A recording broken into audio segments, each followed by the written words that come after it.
Basics of audit report. Audit report का मतलब क्या है और कौन सी सिचुएशन में कौन से स्टैंडर्ड ऑडिटर को गाइड करेंगे।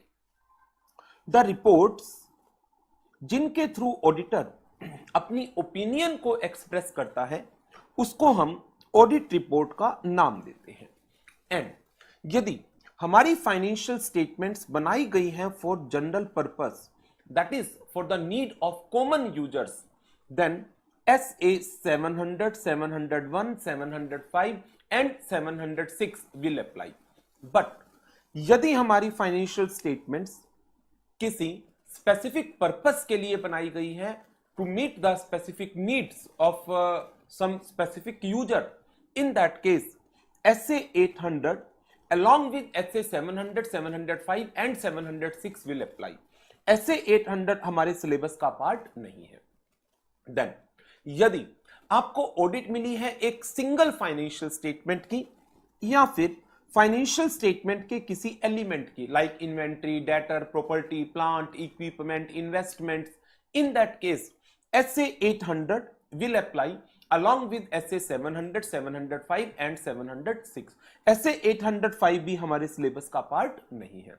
Thereafter, यदि हमें असाइनमेंट मिलती है to examine the summary financial statement, जिनको हम एब्रिज्ड फाइनेंशियल स्टेटमेंट्स भी कह सकते हैं, जो आप कंपनी एक्ट 2013 में सेक्शन 137 के अंदर रीड आउट करते हैं।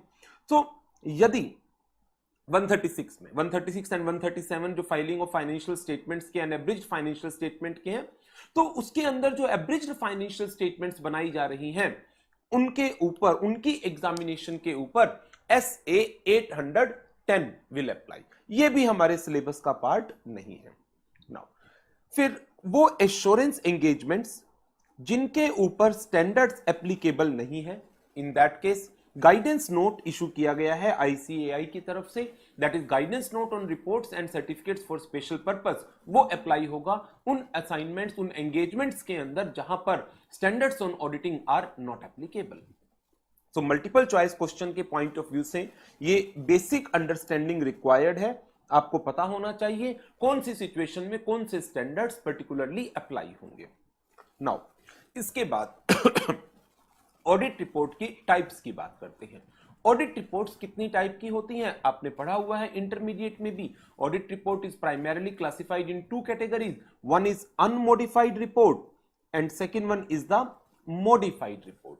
अनमोडिफाइड रिपोर्ट्स क्या हैं? जब ऑडिटर कंक्लूड करता है that financial statement as a whole they are free from material misstatement, they reflects true and fair view, they are made in all material respect as per the requirements of applicable financial reporting framework, then auditor एक unmodified report issue करता है और उसके अंदर जो opinion होती है that is with unmodified opinion.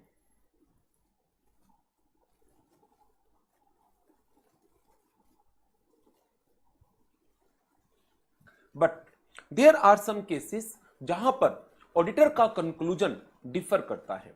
वो कहता है financial statements as a whole are not free from material misstatement, they suffer from some material misstatements. In that case auditor अपनी रिपोर्ट को मॉडिफाई कर देता है और क्योंकि financial statement they are suffering from some misstatements, वो अपनी opinion को भी मॉडिफाई कर देता है।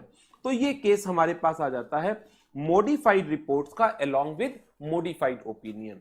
ओपिनियन की मॉडिफिकेशन तीन तरह की होती है, क्वालिफाइड, एडवर्स एंड डिस्क्लेमर।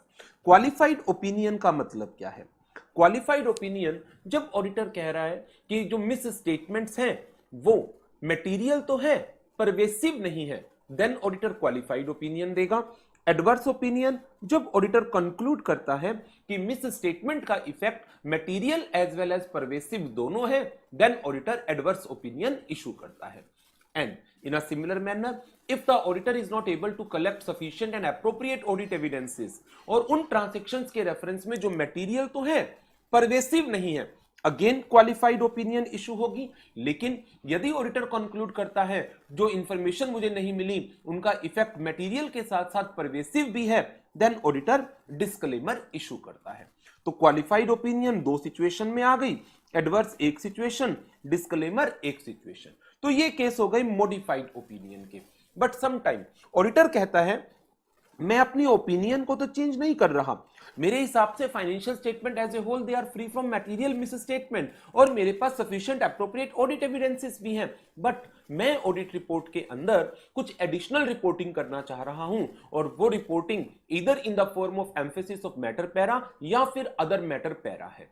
तो modified report with unmodified opinion, modified report modify हुई क्योंकि ऑडिटर ने एडिशनल रिपोर्टिंग की है इधर in the name of emphasis of matter para और in the name of other matter para. तो इस रिपोर्ट को हम मॉडिफाइड रिपोर्ट बोलेंगे, लेकिन ओपिनियन क्या है?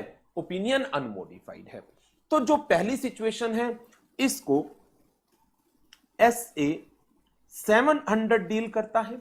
Modified report with modified opinion SA 705 deal करता है and modified report with unmodified opinion with EOM और OM पैरा इसको SA 706 डील करता है। तो ये हो गया हमारा basics of audit report and various types of audit report.